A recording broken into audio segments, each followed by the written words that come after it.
इस बार आईआईटी का जो एग्ज़ाम होने वाला है ना ऑन 22 जुलाई को, ये बहुत स्पेशल होने वाला है तुम लोगों के लिए। क्यों?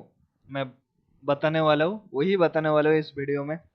और साथ में ये कट ऑफ, कब एग्ज़ाम है, कितने बजे से है, सब बता दूंगा। Hello everyone, welcome back to नाइपरियन दोस्त यूट्यूब चैनल। मैं हूँ शायन। तो पहले मैं चलो वही बता देता हूँ कि क्यों स्पेशल है ये। क्योंकि हर बार क्या होता है ना, हर बार आईआईटी का एग्ज़ाम नाइपर काउंसलिंग के पहले होता है। और जैसा आप सब बहुत लोगों को पता होगा कि आईआईटी एग्ज़ाम लेने के बाद अगले दिन, सीधा अगले दिन ही रिजल्ट पब्लिश कर देता है। ठीक है? तो काउंसलिंग भी हो जाता है फिर उसके अगले दिन। तो नाइपर काउंसलिंग होने के पहले आईआईटी का काउंसलिंग खत्म हो जाता है, सारे सीट फिल हो जाता है, फिर नाइपर काउंसलिंग होता है। पर इस बार सिनेरियो पूरा अलग है। नाइपर काउंसलिंग खत्म हो जाएगा, उसके बाद आईआईटी का एग्ज़ाम होगा। तो बहुत कम स्टूडेंट्स होगा जो आईआईटी का एग्ज़ाम देने वाला है।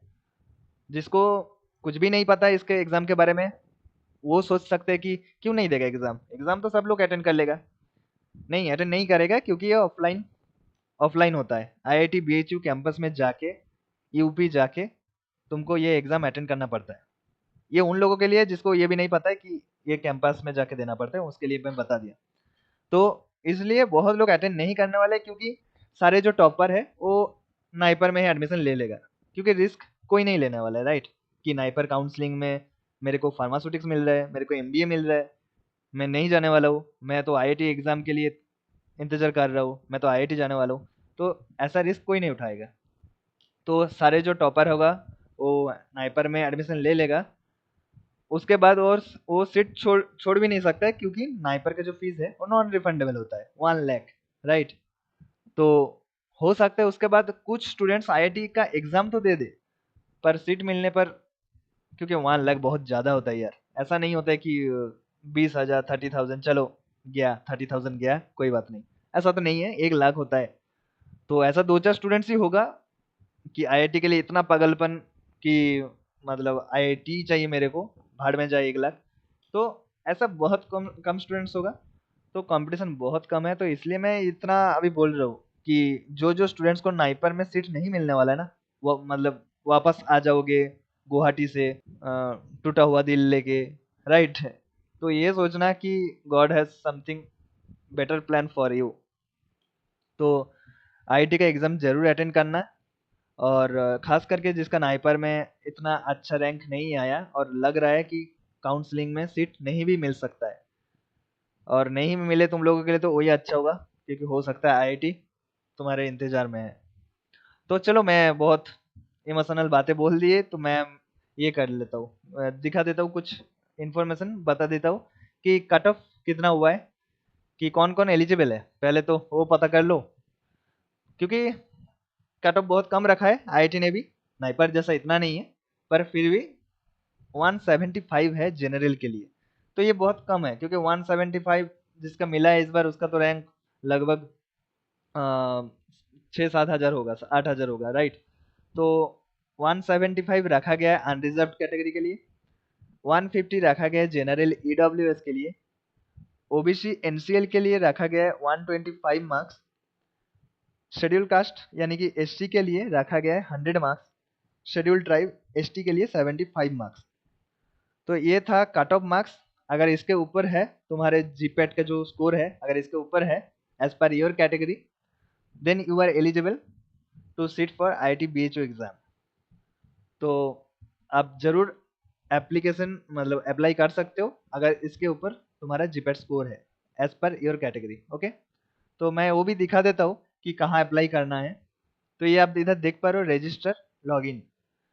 तो पहले तुमको रजिस्टर करना होगा, इधर देख पा रहे हो रजिस्टर।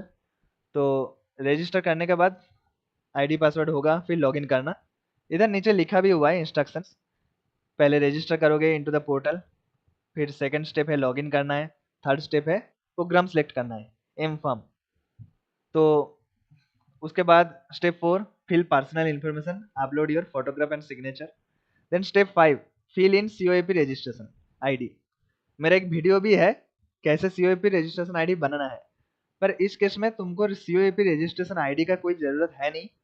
वो वीडियो मैं बनाया था एमटेक, जो लोग एमटेक में अप्लाई कर रहे हैं, क्योंकि बीफार्म के बाद भी तो तुम एमटेक में एडमिशन ले सकते हो आईआईटी में।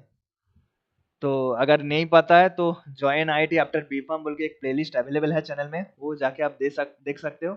उसमें मैं दिखाया कि बीफार्म के बाद आईआईटी दिल्ली कैसे ज्वाइन करोगे, IIT Hyderabad, IIT Bombay, okay, बहुत सारे आईआईटी है, एमटेक में कैसे ज्वाइन कर सकते हो, उसमें प्रोसीजर बताया हूँ मैं। जीपेट के थ्रू भी होता है। जो भी हो, तो इधर एमटेक में एडमिशन नहीं ले रहे हो, एमफार्म में ले रहे हो, इसलिए COAP पोर्टल में जाके रजिस्ट्रेशन आईडी बनाने का कोई ज़रूरत नहीं है। तो स्टेप 5 स्किप कर सकते हो। स्टेप 6 होगा रजिस्ट्रेशन कैटेगरी, प्रोग्राम, डिपार्टमेंट, ठीक है, क्योंकि 4 ही स्पेशलाइजेशन है इसमें। केमिस्ट्री होता है, कोलॉजी होता है, सुटिक्स होता है, एंड होता है सुटिक्स हो गया, कोलॉजी, केमिस्ट्री एंड कोगोनोसी, ये 4 है स्पेशलाइजेशन, ठीक है। फिर स्टेप 7 गेट और जीपेट, जो भी स्कोर कार्ड आपको मिला है तो वो अपलोड करना होगा। तो फिर स्टेप 8, इसके बाद मैं और बोलने वाला हूँ नहीं, क्योंकि नॉर्मल होता है, जैसे फॉर्म फिलअप करते हो वैसे ही, ठीक है। फिर ये सब तुमको फॉर्म फिल करने के बाद तुमको एग्ज़ाम होगा। कब है एग्ज़ाम?